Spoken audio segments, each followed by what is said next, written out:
The issue is, as McLean has clearly shown, the vast bulk of our ego awareness, our personality, our awareness of selves in the world, translates into our awareness through the two animal brains, and only the tiniest fragment of it through the intellectual brain.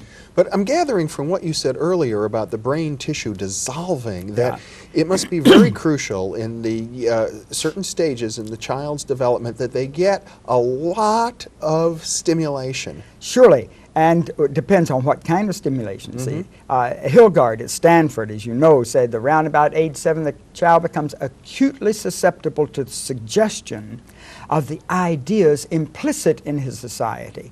That is, the ideas his society gives him of his place in the universe, what the whole show is about, his capacities, his limitations, and so on, and imprints to those through his intellectual brain. Now, values, yes, but the values as they apply to his relationships, which means the way the new brain is then going to influence the emotional brain that he shares with all mammals. That's interesting. It suggests that we basically become acculturated through a form of hypnosis. If you want to call it that.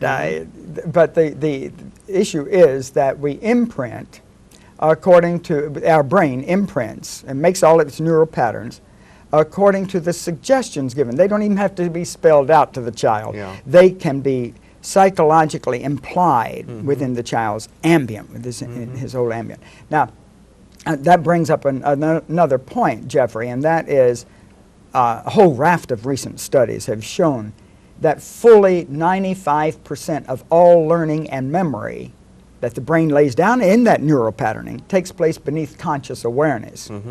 Only 5% of those neural patterns will result from all of our training of our children, all of our disciplines of our children, all of our teaching of them and so on can only account for about 5%. And as we're unconscious of most of what we impart to our children. Totally. 95% of what the child is picking up from us, we're not aware of and the child is not aware of. And there are a lot of good, solid reasons for that, and they're all physiological. I mean, none of it's occultic or just hypothesis. We know how this thing works.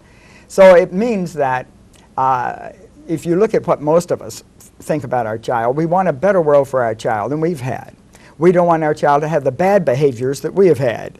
We want them to avoid the pitfalls we've fallen into, and we want them to have the few joys we've had, a lot more, and not know all the miseries we've had. Of course. So immediately, the minute they can use language, Jeffrey, we start prescribing to them the behaviors that we intellectually think might help them to avoid all the pitfalls.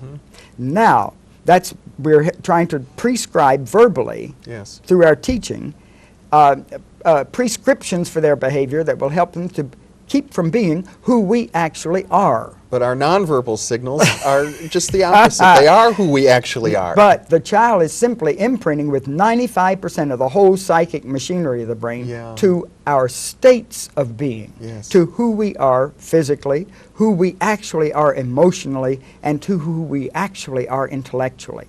And every intellectual idea I have of myself, I'm no good, you know, I'm isolated, I'm estranged, I don't work in the world, and I'm this, that, and the other, the child is automatically imprinting through this non-conscious or non-aware process. Certainly it's a conscious process, but that we're not aware of it, the child isn't aware of it. Particularly, I gather, self-esteem.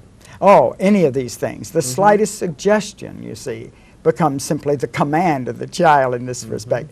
And particularly in all of this, our emotional states. Because we know that the child is imprinting to our emotional states continually through that emotional cognitive brain structure. Now, of course, they do a lot of imprinting to our physical posture, stances, and gestures, but those are almost incidental compared to the overwhelming power of the intellectual emotional. It sounds like what you're saying is, it reflects the old biblical saying, the sins of the fathers shall be visited on the third and fourth. The father eats sour grapes and it sets the son's teeth on edge to the third and fourth generation too. Indeed it does. Now the other tragedy of this though, that would all be simple. But you see the 5% of our prescriptions for the child's behavior, which he has to try to follow, because the child is driven by one of his greatest instinctual intents to follow the model of the parent or the teacher or whoever it is in society at all cost. And really, we don't believe this, but he's trying desperately to follow our models with that 5%.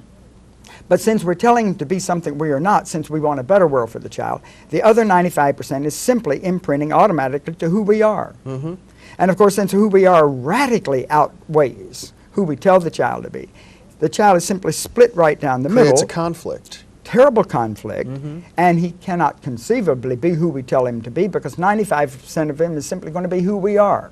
And then when he fails to be who we tell him to be, as simply this whole system imprints to who we are in our states of awareness, we then accuse him of moral failure to measure up to our lofty standards of our prescriptions. Lowers the self-esteem even further. And it splits him even more. Yeah. So my teacher, Guru Mai, says, until that which you think, that which you act, and that which you speak, and so on, and feel, are all a single integrated unit, not only are you robbed of your own power and efficiency in the world, but you fragment every child that you even pass on the street, since the child is simply influenced by the whole emotional, cognitive, intellectual ambient of everyone as he passes.